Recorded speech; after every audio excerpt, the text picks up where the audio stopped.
আল্লাহর কসম লাগে কথাগুলো শুনে যাবেন।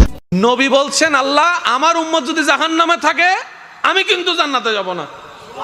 আল্লাহ বলছেন আপনি না গেলে তো জান্নাত উদ্বোধনই হবে না। এবারে মামলা কি দাঁড়ালো?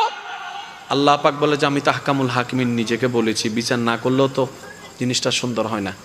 অনবী একটা কাজ করেন, ওয়ালা সৌফা ইউতিকা রাব্বুকা ফাতারদাত, আমি কাউকে বলি নাই, আপনাকে না বলেছি। আমার সাল্লাহ কাইল্লা রহমাতাল লিল আলামিন কারো সম্পর্কে নাজিল করি নাই, আপনাকে দিয়েছি। ওয়ালাল আখিরাতু খায়রুল লাকা মিনাল উলা, কাউকে বলি নাই, আপনাকে বলেছি। আর আমি আল্লাহ ভালো করে জানি আপনি হচ্ছেন উম্মতের দরদি নবী। আপনি নিজের জন্য কাঁদেন নাই, সন্তানের জন্য কাঁদেন নাই, পরিবারের জন্য কাঁদেন নাই, নাতির জন্য কাঁদেন নাই, যত কেঁদেছেন জীবনে সবকিছু উম্মতের জন্য। এমনকি হাসরের ময়দানে যখন সর্বপ্রথম আমাদের নবীকে আল্লাহর হুকুমে তোলা হবে, আমাদের নবী উঠেই জিব্রাইল আলাইহিস সালামকে প্রথম প্রশ্ন করবে, ও আমার ভাই জিব্রাইল, আমার উম্মতগুলা কোথায়? আইনা উম্মতি, আইনা উম্মতি, আমার উম্মত কোথায়, আমার উম্মত কোথায়, আমার উম্মত কোথায়? আমি উঠার আগেই নাকি আমার উম্মতকে জাহান্নামে দিয়ে দিয়েছো নাকি? আমার উম্মত কোনো জাহান্নামে চলে গেছে নাকি? জিব্রাইল বলবে, ইয়া রাসূলুল্লাহ, প্রথমেই আপনাকে তোলা হয়েছে, এখনো আর কাউকে তোলা হয় নাই, প্রথমেই আপনি উঠেছেন। আমার নবী বলবে, আমার উম্মতগুলা কোথায়? জিব্রাইল বলবে, ইয়া রাসূলুল্লাহ, এখনো তারা উঠে নাই, উঠবে একটু পরে। নবী দৌড়াই চলে যাবে আল্লাহর রহমতের দরবারের দিকে।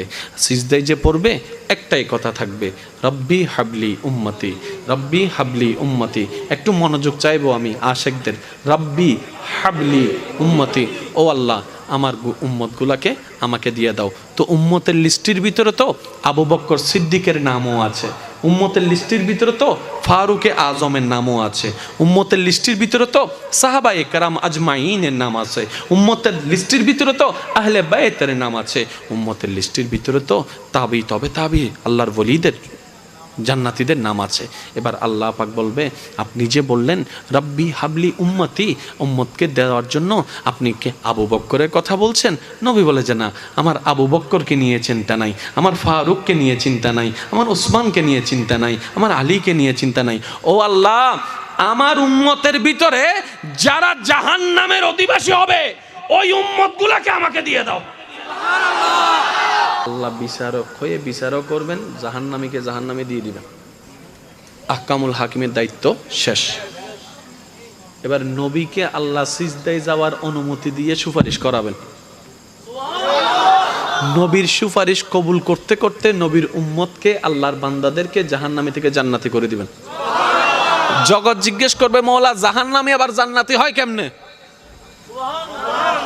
ফেল কখনো পাস হয় না, পাস কখনো ফেল হয় না, কথা বলেন না। দিন কখনো রাত হয় না, রাত কখনো দিন হয় না, জাহান্নামী কখনো জান্নাতি হয় না। আল্লাহ তুমি যে জাহান্নামে দিলা এটা সঠিক, আহকামুল হাকিমিন বিচারক হয়ে দিছিল। আল্লাহ জান্নাত পাইলো কেমনে? কই তোরা কি পরশ নাই? সূরা ফাতিহা 3 নম্বর লাইন, মালিক ইয়াউমিদ্দিন, আমি মালিকও, আমি বিচারকও,